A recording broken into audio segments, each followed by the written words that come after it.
Now it's time to bring in one of the best. He's your friend and mine. He's got the rhymes that be flying. Don't let me hear you sighing, cause it's the pimp on a blimp, high on steak and shrimp, prime time 99, Alex Stein, here on the U.S. Report. Alex, thank you so much for coming on tonight. Huge night.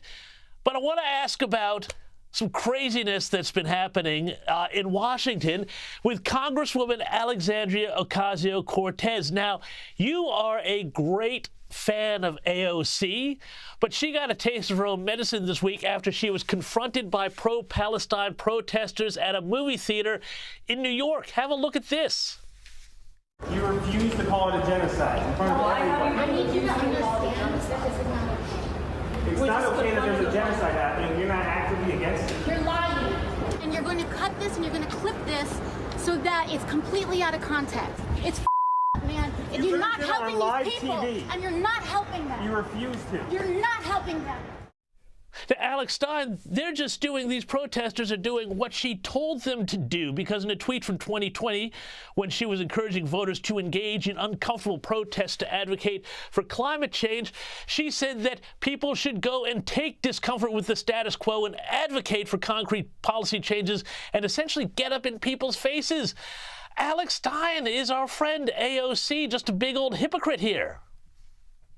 Well, like most politicians in D.C., she's a huge hypocrite. And like they always say, be careful what you wish for. So what's good for the goose is good for the gander. So we need to go after AOC. And it kind of just shows you, though, James, you notice how triggered she gets? I mean, this is a serious subject, the Israel-Palestinian conflict. You know, obviously, she's not going to be able to fix it just herself. But the fact that she just runs away from her constituents so scared instead of just, like, trying to talk to them, she's just really a hypocrite to the nth degree, James. And me calling her a big booty Latina made me very famous because she wanted to be the biggest victim in the world. So this is typical of AOC's playbook, is when she does get confronted, she plays the victim. But we need more people confronting our politicians, especially people like AOC that are arguably the most famous politician. I think Vogue named her as the third most famous politician in D.C. So she's one that we definitely need to talk to and try to, I guess, get a better understanding of how she can actually put America first, instead of, you know, putting her personal agenda ahead of the American people.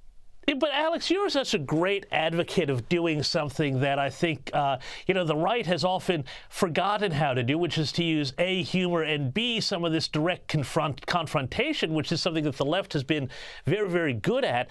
You know, more broadly, beyond AOC, do conservatives in general miss a trick, miss a big opportunity here when they decide to be, oh, we're going to be very serious and talk about the policy and stuff like that, rather than, you know, engage with this sort of almost performative street theater that creates targets for people to rally around and also, you know, says to people, hey, conservatives aren't just a bunch of, you know, old guys hanging around the golf club bar.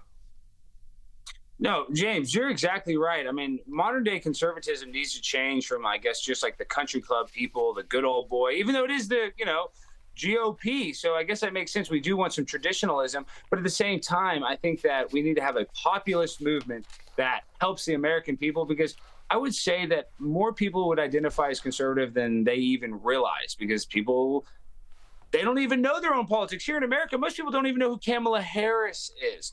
So when you're asking people to, like, you know, pick a side, people don't even really know what side to pick. So when you're a conservative and you're pearl clutching, we want to be more open and want to use different tactics, kind of like Saul Alinsky's rules for radicals. We do need to use some of the left's tactics that they're doing, that they're so successful with, and not be afraid to do it because we think that we're holier than thou or we're better than the left. We need to probably use the same tactics they're using if we want to have the success and have a political bright future instead of a dark nightmare. Yeah, and I mean, I'm glad you mentioned Alinsky, because one of the things he talks about is let your people have fun, because it's the pearl clutchers who really seem to be on the left these days. This week, this is a crazy story. The Veterans Affairs Bureau put out a memo saying they were going to ban any use of that iconic VJ Day photograph of the soldier kissing a woman. I think it was in Times Square. The White House has had to come and walk it back. Have a look at this. I can definitely say that the memo was not sanctioned, and so it's not something that we were even aware of until you all started reporting on it. But we are not banning that photo, and I'm just going to be super clear about that. But I mean, like, this is the sort of thing that keeps happening again and again on the left. It's like, oh, we can't let people see somebody kissing because it could be non-consensual or sexual assault on the day that, we won World War II.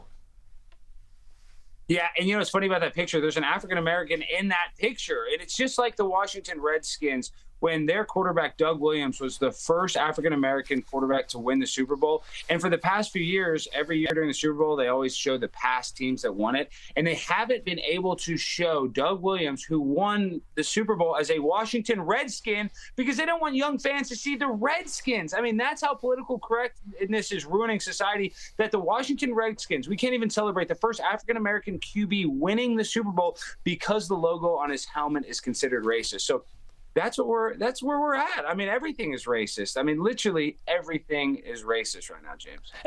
And finally, just so you can get some good news occasionally, because we did see this week that the chief diversity officer, and who knew there was such a thing, my God, at Johns Hopkins Medical School, stepped down after putting out a ridiculous newsletter talking about how everybody was privileged, men, Christians, white people, and, all had to be treated accordingly.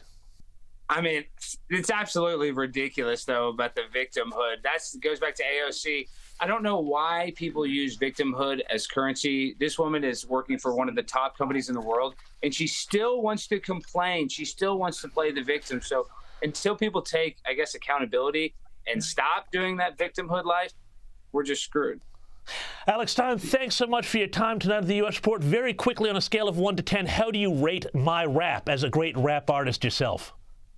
James, that was the greatest introduction I've ever had in my life. I'm going to clip that. I'm going to clip the front, then saying this, thank you. You're better than Eminem. You're the Australian Eminem. I'm telling you, James, you have more talent in your pinky than Joe Biden has in his entire body. So thank you. Well, that's not hard, but that's high praise coming from the master, Alex Stein. Thank you so much for joining us on the U.S. Report.